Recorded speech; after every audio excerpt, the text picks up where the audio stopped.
بسم الله الرحمن الرحيم والحمد لله رب العالمين والصلاة والسلام على أشرف الأنبياء والمرسلين نبينا محمد وعلى آله وأصحابه أجمعين أما بعد সম্মানিত মুসলিম ইকরাম, আমরা মহান আল্লাহ সুবহানাহু ওয়া তাআলার লাখো কোটি শুকর জ্ঞাপন করছি যে মহান আল্লাহ রাব্বুল আলামিন আমাদেরকে এই বরকতময় জুমার দিনে সালাতুল জুমআহ এই পূর্ববর্তী সময়ে মহাগ্রন্থ আল কোরআন কারীম থেকে নবী মুহাম্মদ সাল্লাল্লাহু আলাইহি ওয়াসাল্লামের সুন্নাহ থেকে কিছু কথা উপস্থাপনা করার তৌফিক দান করেছেন। আমরা সবাই পড়ি আলহামদুলিল্লাহ। আজকে আপনাদের সামনে একটি অতীব গুরুত্বপূর্ণ টপিক নিয়ে আলোচনা উপস্থাপনা করার চেষ্টা করব ইনশাআল্লাহ তাআলা। সে বিষয়টি হচ্ছে অস্থিরতার যুগে সবরের, ধৈর্যের প্রয়োজনীয়তা। অস্থিরতার যুগে সবরের প্রয়োজনীয়তা। সম্মানিত উপস্থিতি, আমরা এমন এক সময় বসবাস করছি যেখানে মানুষ আগের যে কোনো সময়ের তুলনায় অনেক বেশি সুযোগ সুবিধা ভোগ করলেও মানসিকভাবে অনেক অস্থির হয়ে আছে। দ্রুত সাফল্য অর্জনের প্রতিযোগিতা, অর্থনৈতিক চাপ, পারিবারিক সংকট, রাজনৈতিক অস্থিরতা, সামাজিক যোগাযোগের মাধ্যমের নেতিবাচক প্রভাব এবং নৈতিক অবক্ষয়ের কারণে মানুষের অন্তর আজ অশান্ত হয়ে আছে। কে বলেন ঠিক না? সামান্য বিপদে পড়লে মানুষ ভেঙে পড়েছে। সামান্য বিপদে পড়লে মানুষ ভেঙে যায়, ছোট ব্যর্থতায় হতাশ হয়ে যাচ্ছে। এমনকি অনেকেই নিজের জীবনের প্রতি আশা হারিয়ে ফেলছে। এমন অস্থিরতার সময়ে, এই পরিস্থিতিতে ইসলাম আমাদের জন্য একটি মহা ঔষধের শিক্ষা দিচ্ছে। তা হলো সবর ইখতিয়ার করা, ধৈর্য ধারণ করা। আজকের জুমার আলোচনায় আমরা জানার চেষ্টা করব ইনশাআল্লাহ তাআলা ইসলামে প্রকৃত সবরের পরিচয়টা কি, সবরের গুরুত্ব এবং ফজিলত কি, সবর অর্জনের উপায়টা কি, মা সাবিরিন সবরকারীদের কাহিনী সম্পর্কে আপনাদের সামনে আলোচনা উপস্থাপনা করে আমার আলোচনার ইতি টানবো ইনশাআল্লাহ তাআলা। মহান আল্লাহর কাছে তৌফিক কামনা করি যেভাবে আলোচনা করলে আপনাদের এবং আমাদের বোধগম্য হয়, আমাদের দৃষ্টিভঙ্গি এবং আমলের পরিবর্তন হয়, সেইভাবে আলোচনা করার তৌফিক দান করুন। আমরা সবাই বলি আমিন। শুরুতেই সবরের পরিচয় নিয়ে আলোচনা করতে চাই। as-sabr একটি আরবি শব্দ যার আবিধানিক অর্থই হলো নিজেকে সংযত রাখা, আটকে রাখা, স্থির রাখা ইত্যাদি। ইসলামী শরীয়তের ভাষায় সবরের পরিচয়টা কি? ইমাম ইবনুল কাইয়্যিম রাহিমাহুল্লাহ তিনি সবরের পরিচয় উল্লেখ করতে গিয়ে সবরের তিনটি অংশ উল্লেখ করেছেন। এক নম্বর অংশ হচ্ছে, তিনি বলছেন আস-সাবরু হাবসুন নাফসি আনিল জাযা। সবরের ইসলামী পরিভাষায় তার পরিচিতি হলো, সবর হলো অস্থিরতা থেকে নিজেকে বিরত রাখা। কি থেকে বিরত রাখা? অস্থিরতা থেকে বিরত রাখা। এটা এক নম্বর অংশ। সবরের দুই নম্বর অংশ হলো ওয়াহাবসুল লিসানি আনিত তাশাক্কি, অভিযোগ থেকে নিজের জিহ্বাকে সংযত রাখা। কি থেকে সংযত রাখা? অভিযোগ করা থেকে, নালিশ করা থেকে নিজের জিহ্বাকে সংযত রাখা। সবরের তিন নম্বর অংশটা হলো ওয়াহাবসুল জাওয়ারিহি আনিল মাআসি, নিজের অঙ্গ প্রত্যঙ্গকে গুনাহ থেকে বিরত রাখার নামই হচ্ছে সবর। তাহলে সবরের কয়টা অংশ? তিনটা অংশ। এক নম্বর অংশটা হচ্ছে অস্থিরতা থেকে নিজেকে বিরত রাখা। দুই নম্বর অংশটা হচ্ছে অভিযোগ করা থেকে জিহ্বাকে সংযত রাখা। তিন নম্বর অংশটা হচ্ছে অঙ্গ প্রত্যঙ্গকে গুনার কাজ করা থেকে বিরত রাখার নামই হচ্ছে সবর। এই পরিচয়টা ইমাম ইবনুল কাইয়্যিম রাহিমাহুল্লাহ তিনি অত্যন্ত চমৎকারভাবে উল্লেখ করেছেন। এই সবরের প্রয়োজনটা কি? কেন আমাদের সবর ইখতিয়ার করার প্রয়োজন এবং কিভাবে আমরা সবর ইখতিয়ার করতে পারি? যে পরিস্থিতি আমরা অতিক্রম করছি, অর্থনৈতিক সংকট, রাজনৈতিক সংকট, রাজনৈতিক অস্থিতিশীলতা, পারিবারিক সংকট এবং যে কোনো পরিবার বলেন, সমাজ বলেন, রাষ্ট্র বলেন, সর্বদিক থেকেই কিন্তু একটি অস্থিরতা বিরাজ করছে। কি বলেন ঠিক না? এই অস্থিরতার এই পরিস্থিতিতে একজন ইমানদার বান্দা কোনো অবস্থাতেই সে অস্থির হতে পারে না। সে অবিচল বিশ্বাস রাখে মহান আল্লাহর প্রতি, মহান আল্লাহ রাব্বুল আলামিনের ফয়সালার অপেক্ষা করে, মহান আল্লাহ সুবহানাহু ওয়া তাআলার উপর ভরসা রাখে, মহান আল্লাহ সুবহানাহু ওয়া তাআলাকে ভালোবাসে, প্রত্যেকটি বিষয়ে সে সিদ্ধান্ত গ্রহণ করার চেষ্টা করে। এই গুরুত্বপূর্ণ একটি ইবাদা, তার নাম হলো সবর। এই সবর আমাদের ব্যক্তি জীবনে, আমাদের পারিবারিক জীবনে, আমাদের সামাজিক জীবনে, আমাদের রাষ্ট্রীয় জীবনে কিভাবে আমরা অর্জন করতে পারি সে বিষয়টি নিয়ে সংক্ষিপ্ত পরিসরে আপনাদের সামনে আলোচনা করার চেষ্টা করছি ইনশাআল্লাহ তাআলা। আমার সম্মানিত মুসল্লিন ইকরাম, সবর নামক এই গুরুত্বপূর্ণ ইবাদত জন্মগতভাবে এই পৃথিবীর মধ্যে সবার মধ্যে সমানভাবে এটা থাকে না, বরং এই সবর এমন একটি মহৎ গুণ যা ঈমান ও আমল সালেহ এবং নিয়মিত চর্চার মাধ্যমে একজন ঈমানদার ব্যক্তি তা অর্জন করতে পারে। আমরা কি সেই সবর, সেই গুরুত্বপূর্ণ ইবাদত আমরা কি অর্জন করতে চাই? কে বলেন চাই না?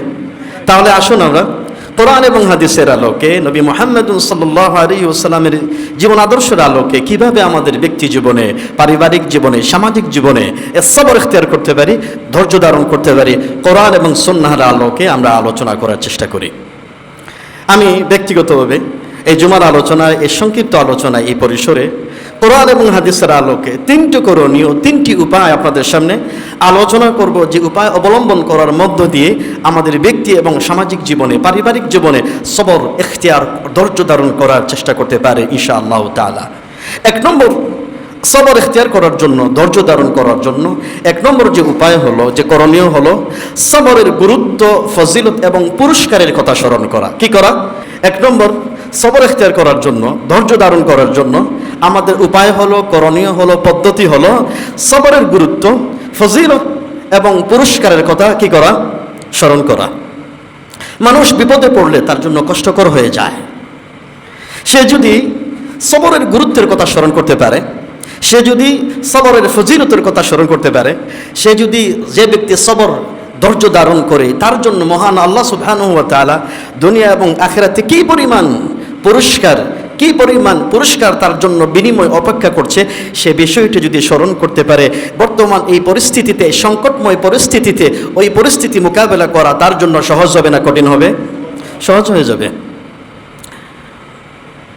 মহান আল্লাহ সুবহানাহু ওয়া তাআলা এবং নবী মুহাম্মদ সাল্লাল্লাহু আলাইহি ওয়াসাল্লাম তার সুন্নাহর মধ্যে যে সমস্ত ব্যক্তিরা সবর ইখতিয়ার করতে পারে, ধৈর্য ধারণ করতে পারে, বিপদ আপদে অস্থির হয় না, হতাশ হয়ে যায় না, ওই সমস্ত ব্যক্তিদের জন্য অত্যন্ত অফুরন্ত সওয়াব, প্রতিদান এবং উঁচু মর্যাদা এবং পাপ মোচন করে লিখে দিয়েছেন আল্লাহ সুবহানাহু ওয়া তাআলা।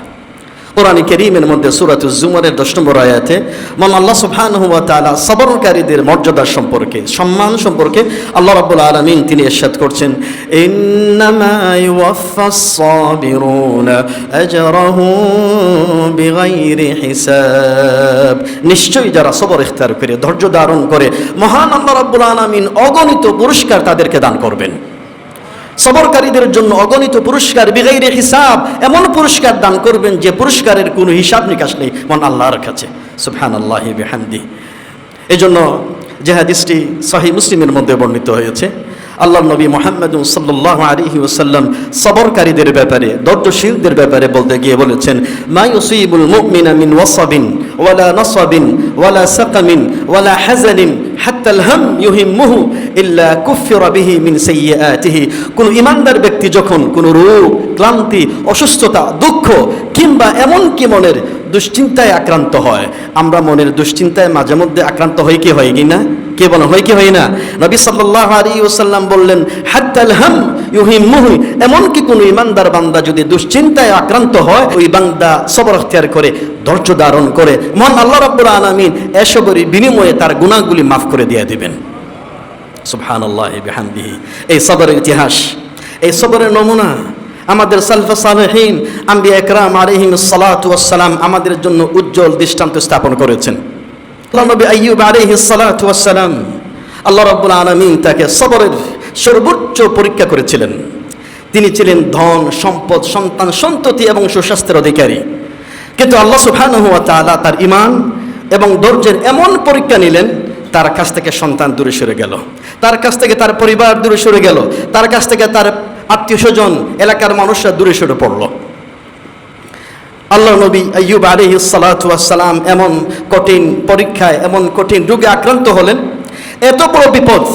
নবী আইয়ুব আলাইহিস সালাতু ওয়াস সালাম তিনি আল্লাহ রাব্বুল আলামিনের ফয়সালার অপেক্ষায় ছিলেন। একটি দিনের জন্য আইয়ুব আলাইহিস সালাতু ওয়াস সালাম মহান আল্লাহর কাছে অভিযোগ করলেন না। তিনি সবসময় মহান আল্লাহ সুবহানাহু ওয়া তাআলার প্রশংসা করতেন। তিনি সবসময় মহান আল্লাহর জন্য ধৈর্য ধারণ করতেন। একদিন কষ্ট করে, দীর্ঘদিন কষ্টের পর তিনি বিনয়ের সাথে মহান আল্লাহর কাছে আকুতি করে এই দোয়া করেছিলেন।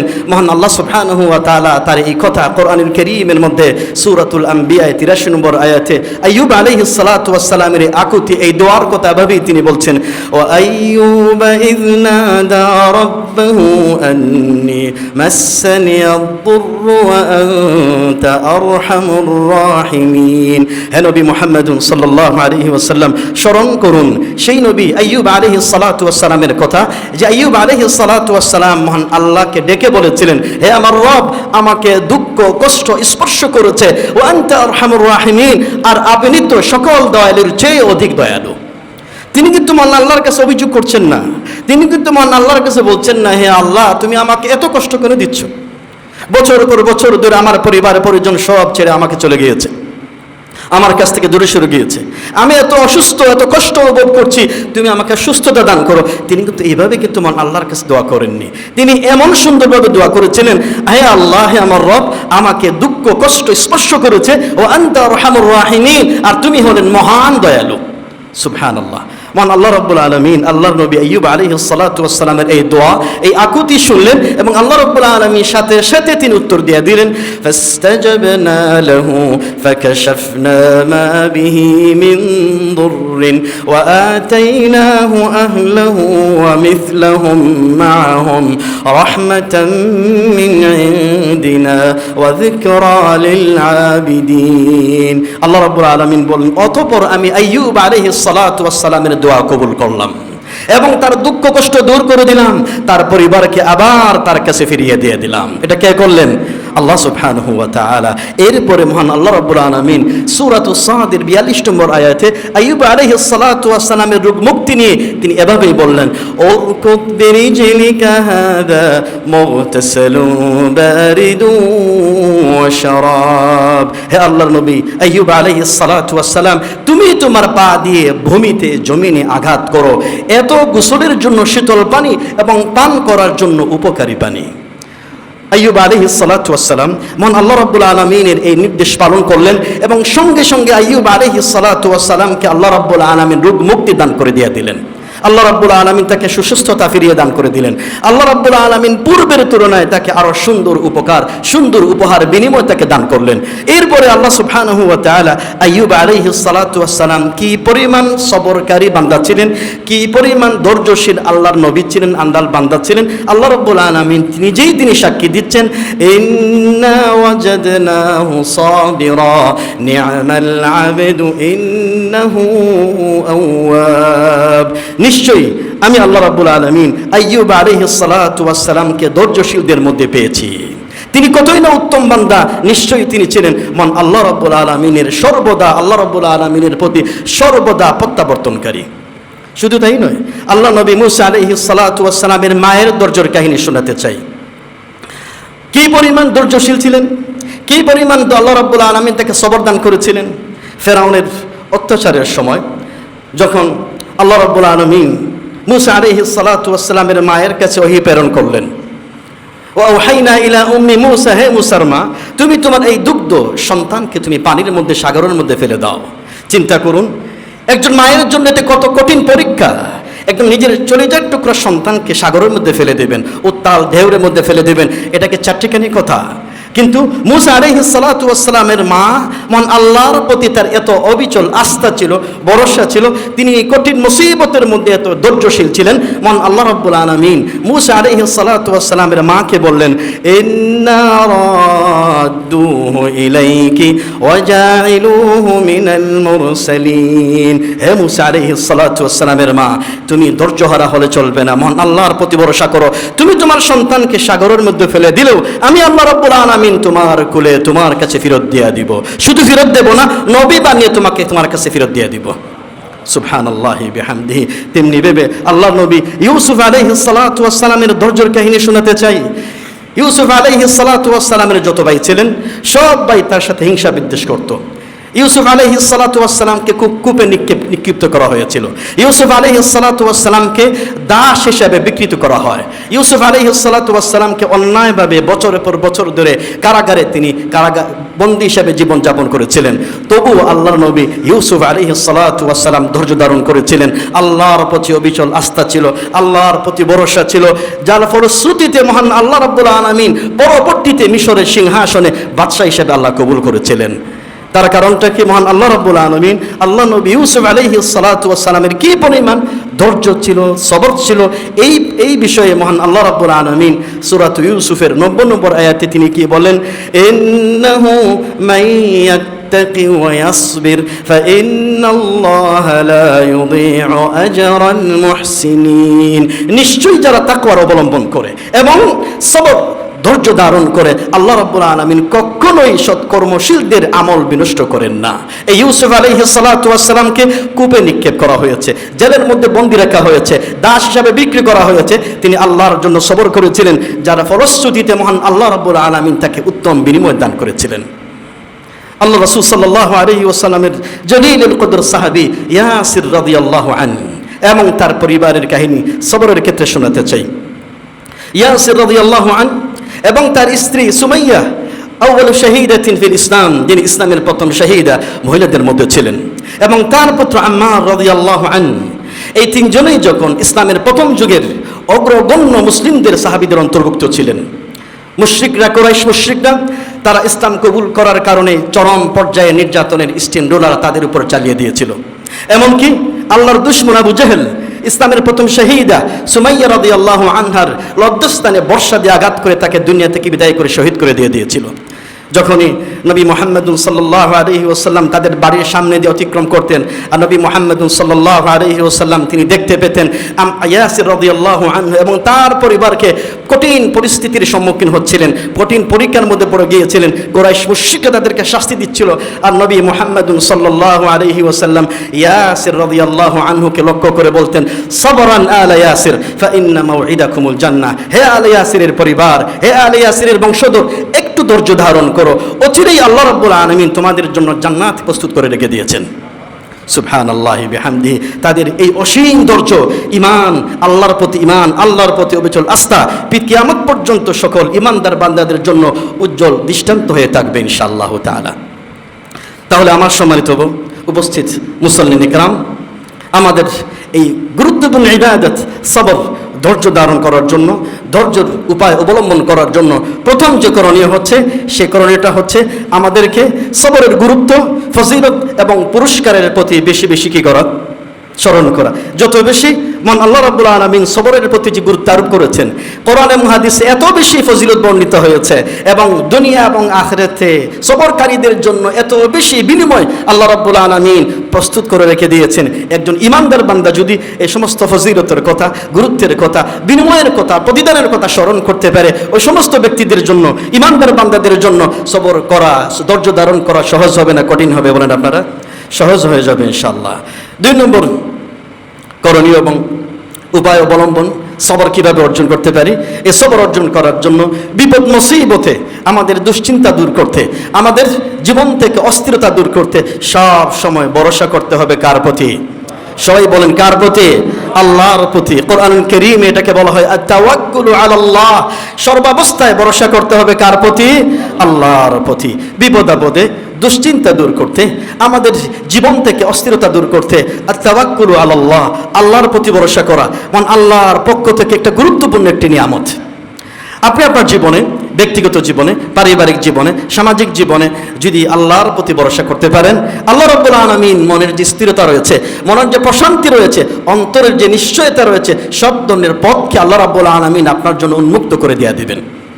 আমাদের বিশ্বাস করতে হবে এই বর্তমান জীবনে আমাদের ব্যক্তিগত জীবনে বলেন, আমাদের পারিবারিক সামাজিক জীবনে বলেন, যত ধরনের বালা মুসিবতের আমরা সম্মুখীন হই, এই সমস্ত বালা মুসিবত দূর করার জন্য যত উপায় অবলম্বন করে, এই সবটুকু হলো আসবাব, উপায়, উপকরণ। সমস্যা সমাধানের মূল মালিক কে? আল্লাহ রাব্বুল আলামিন। আমাদেরকে বিশ্বাস করতে হবে, আমরা আমাদের জীবন থেকে যত ধরনের বালা মুসিবত দূর করার চেষ্টা করি না কোনো, এই সবগুলি হলো উপায়, উপকরণ। সবগুলি কি? উপায়, উপকরণ। কিন্তু মূল সমস্যার সমাধানের মালিক কে? আল্লাহ রাব্বুল আলামিন। এই পৃথিবী পরিচালনা করছেন কে? আল্লাহ সুবহানাহু ওয়া তাআলা। তিনি যা চান তাই হয়, তিনি যা চান না তাই হয় না। এই জন্য নবী মুহাম্মদুন সাল্লাল্লাহু আলাইহি ওয়াসাল্লাম আব্দুল্লাহ ইবনে আব্বাস রাদিয়াল্লাহু আনহুমাকে নসিহত করছিলেন। তিনি বলছিলেন, ওয়ালাম আন্নাল উম্মাতা লাউ ইজতামাআত আলা আন ইয়ানফাউকা বিশাইইন লাম ইয়ানফাউকা বিশাইইন ইল্লা কাদ কাতাবাহু আল্লাহু লাক। হে প্রিয় বৎস, তুমি জেনে রাখো, পৃথিবীর সব মানুষ যদি একত্রিত হয়ে তোমার কোনো উপকার করার জন্য যদি ঐক্যবদ্ধ হয়, ততটুকু উপকার করতে পারবে যতটুকু আল্লাহ রাব্বুল আলামিন তোমার তাকদীরের মধ্যে লিখে রেখেছেন। আর পৃথিবীর সব মানুষ যদি একত্রিত হয়ে তোমার কোনো অকল্যাণ করতে চায়, ততটুকুই অকল্যাণ করতে পারবে যতটুকু আল্লাহ রাব্বুল আলামিন তোমার তাকদীরের মধ্যে লিখে রেখেছেন। এই জন্য কিসের অশান্তি, কিসের অস্থিরতা, কিসের আমাদের জন্য হতাশ? এই হতাশ হওয়া যাবে না। আমরা যদি আম্বিয়া একরাম আলাইহিস সালাতু ওয়াস সালামের কাহিনী আমরা চিন্তা করি, আমরা যদি আম্বিয়া একরাম আলাইহিস সালাতু ওয়াস সালামের জীবন আলোচনা করি, আল্লাহ নবী ইব্রাহিম আলাইহিস সালাতু ওয়াস সালাম কি পরিমাণ আল্লাহর প্রতি অবিচল আস্থা ছিল, কি পরিমাণ তিনি ধৈর্যশীল নবী ছিলেন।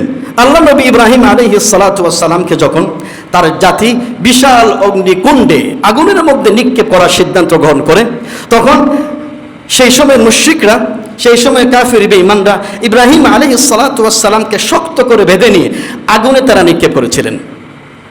সেই সময় আল্লাহ রাব্বুল আলামিনের ফেরেশতা জিবরিল আলাইহিস সালাতু ওয়াস সালাম এসে বললেন, আলাকা হাজা, হে আল্লাহর নবী ইব্রাহিম আলাইহিস সালাতু ওয়াস সালাম, আপনার কোনো প্রয়োজন আছে কিনা? আল্লাহ নবী ইব্রাহিম আলাইহিস সালাতু ওয়াস সালাম তিনি বললেন, আম্মা ইলাইকা ফালা ওয়া আম্মা ইলাল্লাহ ফানাম। আমার প্রয়োজন, তোমার কাছে আমার কোনো প্রয়োজন নেই, তবে আল্লাহ রাব্বুল আলামিনের যদি হয় তাহলে আল্লাহর প্রয়োজন, অবশ্যই আমার প্রয়োজন আছে, তবে আল্লাহ রাব্বুল আলামিনের কাছে অবশ্যই আমার প্রয়োজন আছে। তখন ইব্রাহিম আলাইহিস সালাতু ওয়াস সালাম আগুনে নিক্ষিপ্ত করার পরে এই দোয়া পড়েছিলেন, হাসবিয়াল্লাহু ওয়া নি'মাল ওয়াকিল। আল্লাহ রাব্বুল আলামিন আমার জন্য যথেষ্ট, আর তিনি সর্বোত্তম কর্মবিধায়ক। তখন আল্লাহ সুবহানাহু ওয়া তাআলা আগুনকে তিনি নির্দেশ করে বলেছিলেন, ইয়া নারু কুনি বারদান ওয়া সালামান আলা ইব্রাহিম। হে আগুন, তুমি ইব্রাহিম আলাইহিস সালাতু ওয়াস সালামের জন্য শান্তিদায়ক, আরামদায়ক ঠান্ডা হয়ে যাও। সে ইব্রাহিমের জন্য আগুন ঠান্ডা হয়ে গিয়েছিল কিনা? ইব্রাহিম আলাইহিস সালাতু ওয়াস সালাম আগুনের মধ্যে পড়ে গিয়েও তিনি সবর ইখতিয়ার করেছিলেন, আল্লাহর প্রতি বিশ্বাস স্থাপন করেছিলেন, আল্লাহর প্রতি ভরসা করেছিলেন। এই জন্য আগুন ইব্রাহিম আলাইহিস সালাতু ওয়াস সালামকে কোনো ক্ষতি করতে পারে নাই। তেমনিভাবে সবরের আল্লাহর প্রতি ভরসার আরেকটি কাহিনী শোনাতে চাই। সেই কাহিনীটি হলো নবী মুহাম্মদুন সাল্লাল্লাহু আলাইহি ওয়াসাল্লাম এবং তার সাহাবী আবু বকর সিদ্দিক রাদিয়াল্লাহু আনহুর কাহিনী। হিজরতের সময় নবী মুহাম্মদুন সাল্লাল্লাহু আলাইহি ওয়াসাল্লাম মক্কার কাফিরদের নির্যাতন থেকে বাঁচার জন্য নবী মুহাম্মদুন সাল্লাল্লাহু আলাইহি ওয়াসাল্লাম এবং আবু বকর সিদ্দিক রাদিয়াল্লাহু আনহু গারে সৌর পাহাড়ে তিনি গুহায় আশ্রয় নিয়েছিলেন। মুশরিকরা চতুর্দিকে কুচখবর নিতে নিতে নবী মুহাম্মদ সাল্লাল্লাহু আলাইহি ওয়াসাল্লাম এবং আবু বকর সিদ্দিক রাদিয়াল্লাহু আনহু যে গুহার মধ্যে আশ্রয় নিয়েছিলেন, সেই গুহার মধ্যে তারা এসে পড়েছিল। আবু বকর সিদ্দিক রাদিয়াল্লাহু আনহু বলেন, ইয়া রাসূলুল্লাহ, এই দেখেন মুশরিকরা চতুর্দিকে আমাদেরকে পরিবেষ্টন করে আছে, যদি তারা একটু উকি মারে অথবা তাদের নিজের পায়ের দিকে তাকায় তাহলে আমাদেরকে ধরে ফেলবে, আমাদেরকে দেখে ফেলবে, ইয়া রাসূলুল্লাহ।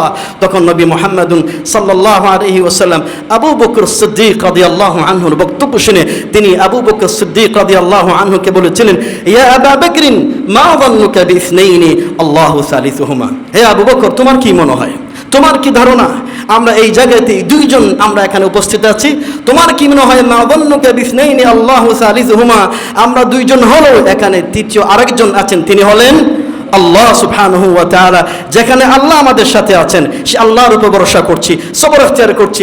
লা তাহজান ইন্নাল্লাহা মা'ানা, তুমি কোনো চিন্তা করো না, কোনো টেনশন করো না, কোনো ভয় পেও না, আমাদের সাথে আছেন কে? আল্লাহ সুবহানাহু ওয়া তাআলা আছেন। এই আল্লাহ রাব্বুল আলামিনের নবী মুহাম্মদুন সাল্লাল্লাহু আলাইহি ওয়াসাল্লাম বেলা মুসিবতের সময় কঠিন পরিস্থিতিতে কিভাবে ধৈর্য ধারণ করেছিলেন, আল্লাহর ফয়সালার অপেক্ষা করেছিলেন, আল্লাহ রাব্বুল আলামিনের সাহায্যের অপেক্ষা করেছিলেন, আল্লাহর প্রতি অবিচল আস্থা তার মধ্যে ছিল, যে কারণে আল্লাহ রাব্বুল আলামিন তাদের জীবন থেকে পেরেশানি বালা মুসিবত দূর করে দিয়েছিলেন। সে আল্লাহ এখনো পর্যন্ত আছে না নাই? আছে। সেজন্য আমাদের কঠিন পরিস্থিতিতেও আমাদের অবিচল হলে চলবে না, আমাদেরকে এটা মনে করলে চলবে না আজকালকে ইসলাম বিদ্বেষীরা, মুসলিম বিদ্বেষীরা আমাদের দ্বীনি ভাই বোনদেরকে জবাব করে দিয়ে এই ইসলাম থেকে, দেশ থেকে, এই পৃথিবী থেকে ইসলামকে মুছে ফেলে দিয়ে দেবে। এটা কি সম্ভব?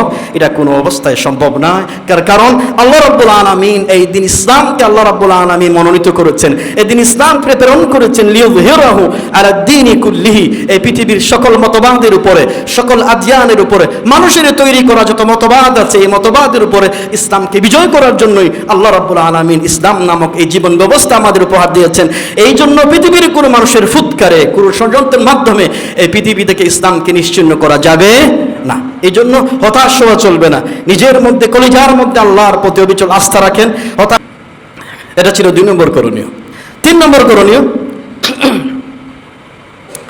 3 নম্বর করণীয় হচ্ছে আমাদের ব্যক্তিগত জীবন থেকে আমরা আমাদের সামাজিক জীবনে, পারিবারিক জীবনে অস্থিরতা, বিপদ মুসিবত সম্মুখীন, বিপদ মুসিবতের মোকাবেলায় আমরা আমাদের করণীয়র মধ্যে আমরা সবর কিভাবে অর্জন করতে পারি, এই উপায় উপকরণের মধ্যে 3 নম্বর করণীয় হচ্ছে অধিক পরিমাণে মাসনুন যে দোয়াগুলি আছে সেই দোয়াগুলি বেশি বেশি আল্লাহর কাছে দোয়া করা। মাসনুন দোয়ার মাধ্যমে কার কাছে বেশি বেশি দোয়া করা? মন আল্লাহ সুবহানাহু ওয়া তাআলার কাছে বেশি বেশি দোয়া করা। মন আল্লাহ সুবহানাহু ওয়া তাআলা কোরআনুল কারীমের মধ্যে এবং নবী মুহাম্মদ সাল্লাল্লাহু আলাইহি ওয়াসাল্লাম আমাদেরকে দুশ্চিন্তা দূর করতে, ব্যক্তি এবং পারিবারিক এবং সামাজিক জীবনে অস্থিরতা দূর করতে নবী মুহাম্মদ সাল্লাল্লাহু আলাইহি ওয়াসাল্লাম আমাদেরকে বিভিন্ন দোয়ার প্রশিক্ষণ দিয়েছেন। তিনি নিজে বিভিন্ন বালা মুসিবতের সময় এই দোয়াগুলির প্রশিক্ষণ দিয়েছেন, নিজে দোয়া করেছিলেন। এই দোয়াগুলি আপনাদের শোনাতে চাই। 1 নম্বর দোয়াটি হচ্ছে যে নবী মুহাম্মদ সাল্লাল্লাহু আলাইহি ওয়াসাল্লাম যখনই কোনো বালা মুসিবতের সম্মুখীন হতেন তখন তিনি পড়তেন ইন্না লিল্লাহি ওয়া ইন্না ইলাইহি রাজিউন। নিশ্চয় আমরা কার জন্য? আল্লাহর জন্য। ওয়া ইন্না ইলাইহি রাজিউন, আর আমাদেরকে ফিরে যেতে হবে কার দিকে? আল্লাহর দিকে ফিরে যেতে হবে।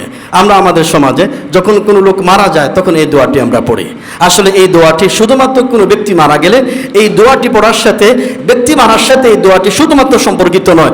যে কোনো বালা মুসিবতের মধ্যে পড়ে গেলে ইমানদার বান্দারা কি পড়েন? তারা ইন্না লিল্লাহি ওয়া ইন্না ইলাইহি রাজিউন। এই দোয়ার মাধ্যমে যখনই আপনি দোয়াটি পড়বেন, যাই সংগঠিত হয়েছে, যেই পরিস্থিতির মোকাবেলা আমরা করছি, সব কিছু হচ্ছে কার জন্য? আল্লাহর জন্য। আমরা আল্লাহর দিকে ফিরে যাব। এই দোয়ার মাধ্যমে মহান আল্লাহ সুবহানাহু ওয়া তাআলা আপনার হৃদয় থেকে পেরেশানি দূর করে দিয়ে দিবেন। আপনার মনের অস্থিরতা থেকে আল্লাহ রাব্বুল আলামিন মুক্তি দান করবেন। মহান আল্লাহ রাব্বুল আলামিন দুনিয়া এবং আখিরাতে উত্তম প্রতিদিন আপনাকে দান করবেন। এই দোয়াটি আমাদের বেশি বেশি করা দরকার। যে হাদিসটি সহিহ মুসলিমের মধ্যে বর্ণিত হয়েছে, আম্মা জান উম্মে সালামা রাদিয়াল্লাহু আনহা তিনি বলেন, সামি'তু রাসূলুল্লাহ সাল্লাল্লাহু আলাইহি ওয়াসাল্লাম, আমি নবী মুহাম্মদুন সাল্লাল্লাহু আলাইহি ওয়াসাল্লামকে বলতে শুনেছি, মা মিন মুসলিমিন তুসিবুহু মুসিবা, যে কোনো ইমানদার ব্যক্তি, মুসলমান ব্যক্তি কোনো মুসিবতের মধ্যে পড়ে গেলে আর এই দোয়াটি পড়ে ইন্না লিল্লাহি ওয়া ইন্না ইলাইহি রাজিউন, আল্লাহুম্মা আজুরনি ফি মুসিবাতি ওয়া আখলিফ লি খায়রাম মিনহা, হে আল্লাহ আমরা তোমারই জন্য তোমার দিকে প্রত্যাবর্তন করব। আল্লাহুম্মা আজুরনি ফি মুসিবাতি, হে আল্লাহ আমাকে আমার এই বিপদের মধ্যে আমাকে প্রতিদান দান করো। ওয়া আখলিফ লি খায়রাম মিনহা, যে বিপদ দিয়েছো এই বিপদ থেকে উদ্ধার করে তুমি এর চেয়ে উত্তম প্রতিদান আমাকে দান করো। এই দোয়াটি যখন কেউ পড়বে, নবী মুহাম্মদ সাল্লাল্লাহু আলাইহি ওয়াসাল্লাম বলছেন, ইল্লা আখলাফাল্লাহু লাহু খায়রাম মিনহা, অবশ্যই আল্লাহ রাব্বুল আলামিন তাকে এই বিপদ থেকে উদ্ধার করে উত্তম প্রতিদান তাকে আল্লাহ রাব্বুল আলামিন দান করবেন। এই হাদিসের রাবী উম্মে সালামা রাদিয়াল্লাহু আনহা। উম্মে সালামা রাদিয়াল্লাহু আনহার প্রথম স্বামী ছিলেন আবু সালামা রাদিয়াল্লাহু আনহু। এই আবু সালামা রাদিয়াল্লাহু আনহু যখন ইন্তেকাল করলেন, ইন্তেকাল করার পরে উম্মে সালামা রাদিয়াল্লাহু আনহার জন্য এটা কঠিন হয়ে গেল।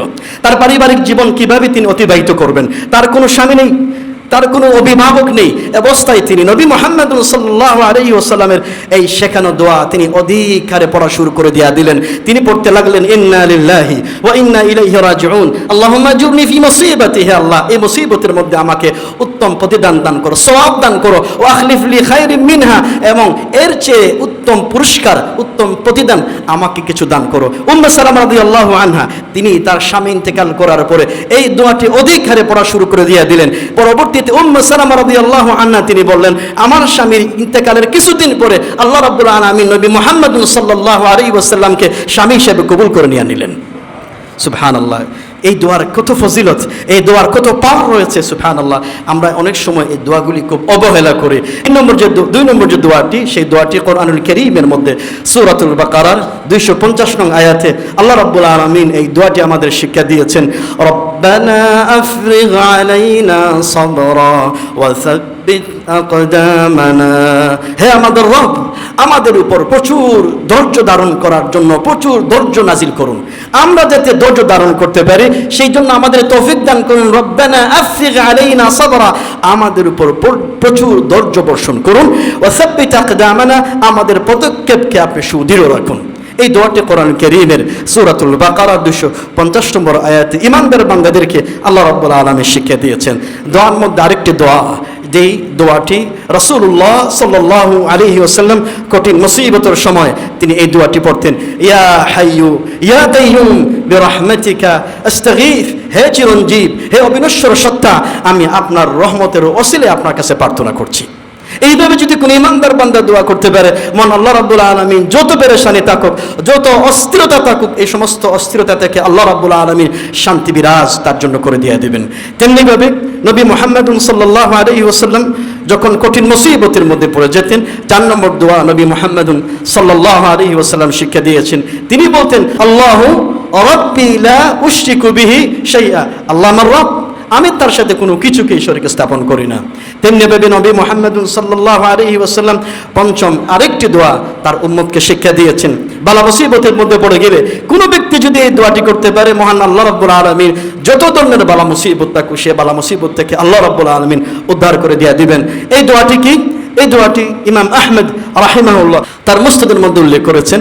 আল্লাহ নবী মুহাম্মদ সাল্লাল্লাহু আলাইহি ওয়াসাল্লাম বালা মুসিবতের মধ্যে পড়ে গেলে এই দোয়াটি করতেন, আল্লাহুম্মা ইন্না আবদুক ইবনু আবদিক بني أمتك ناصيتي بيدك ماض فينا حكمك عدل فينا قضاؤك أسألك بكل اسم هو لك سميت به نفسك أو أنزلته في كتابك أو علمته أحدا من خلقك أو استأثرت به في علم الغيب عندك أن تجعل القرآن ربيع قلوبنا ونور صدورنا وجلاء أحزاننا وذهاب همومنا وغمومنا কি চমৎকার এই দোয়া। এই দোয়াগুলি আপনাদের সামনে আমি পড়ছি। এই দোয়াগুলি হিসনুল মুসলিম নামে একটি গুরুত্বপূর্ণ দোয়ার বই রয়েছে। এই বইয়ের মধ্যে ডক্টর সঈদ বিন ওয়াহব আল কাহতানী রাহিমাহুল্লাহ অত্যন্ত চমৎকারভাবে এই দোয়াগুলি সংকলন করেছেন। এই বইয়ের নামটা কি বলুন আপনারা? হিসনুল মুসলিম। এই বইয়ের নামটা কি? হিসনুল মুসলিম। আমি মনে করি প্রত্যেক ইমানদার ব্যক্তি এই দোয়ার বইটি তার পকেটের মধ্যে থাকবে, তার সন্তানের পকেটের মধ্যে থাকবে, তার সন্তান স্কুল ব্যাগের মধ্যে থাকবে। যখনই কোনো বালা মুসিবতের সম্মুখীন হবে এই দোয়াগুলির প্রশিক্ষণ নেবে, বালা মুসিবতের মধ্যে পড়ে গেলে মান আল্লাহর কাছে এই দোয়াগুলির মাধ্যমে বালা মুসিবত দূর করার চেষ্টা করবে। এই দোয়াগুলি অত্যন্ত গুরুত্বপূর্ণ এই দোয়া। এই দোয়াটি নবী মুহাম্মদ সাল্লাল্লাহু আলাইহি ওয়াসাল্লাম তিনি করেছেন।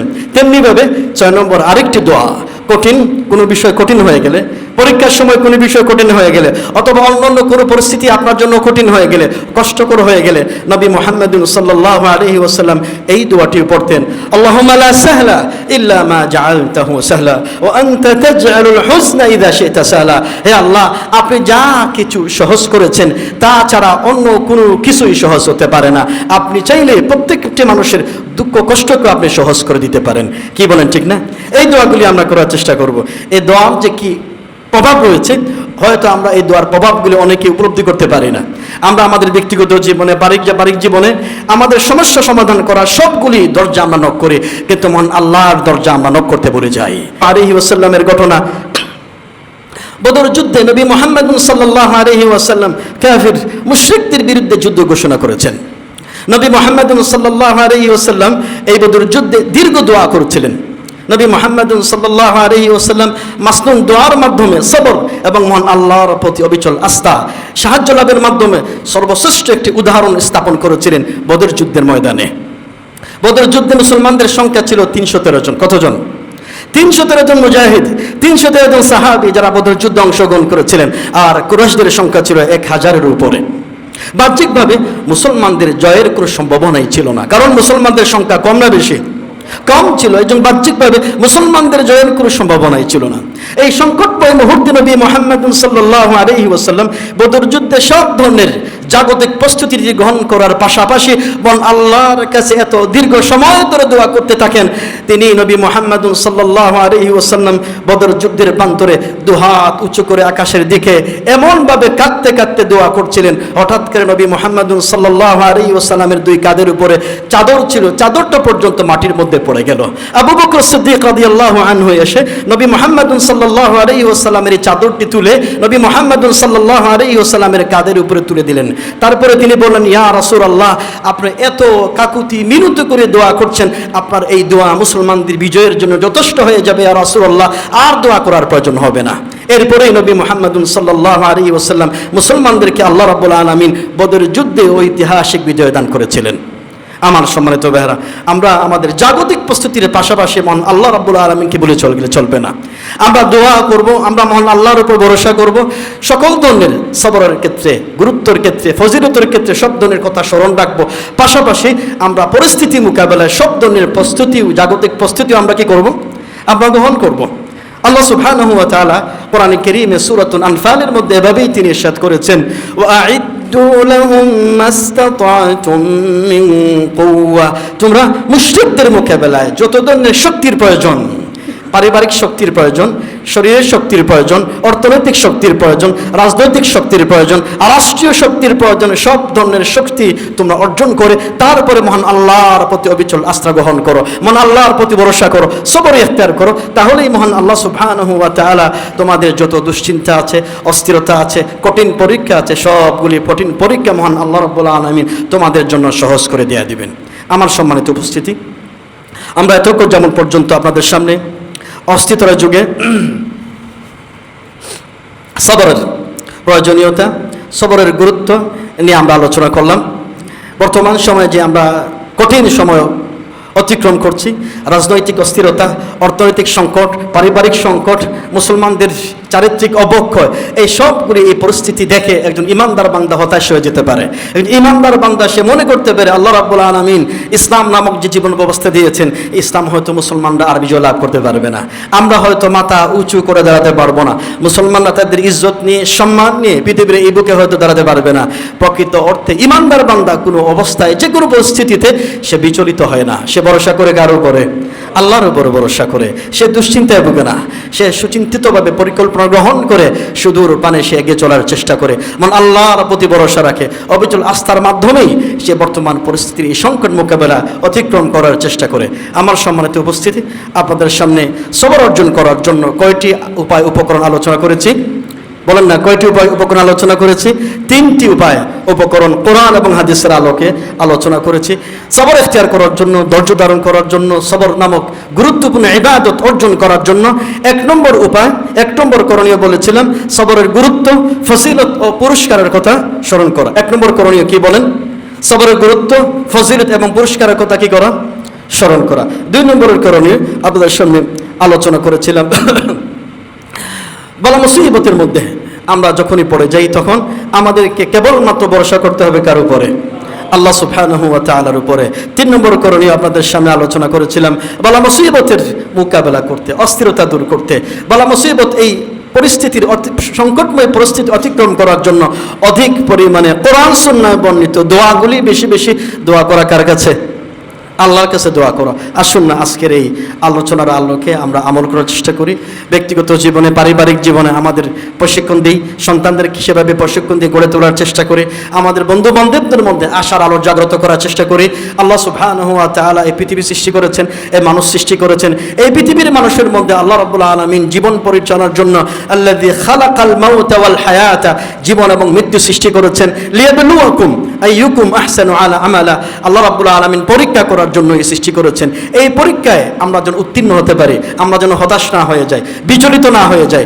এই সমস্ত পরীক্ষার এই সময় এই কঠিন পরিস্থিতি মোকাবেলা করার জন্য আমরা অধিক হারে গুরুত্বপূর্ণ ইবাদত, সবর, ধৈর্য ধারণ করার চেষ্টা করতে পারি, ধৈর্য ধারণ করতে পারি, ধৈর্যের প্রশিক্ষণ নিতে পারি। সেই জন্য মহান আল্লাহ রাব্বুল আলামিন আমাদের সবাইকে এই পরিস্থিতি মোকাবেলা করার জন্য উত্তমভাবে সবর ইখতিয়ার করার, ধৈর্য ধারণ করার তৌফিক দান করুন। আমরা সবাই বলি আমিন। ওয়া মা তৌফিক ইল্লা বিল্লাহ। আসসালামু আলাইকুম ওয়া রাহমাতুল্লাহি ওয়া বারাকাতুহু।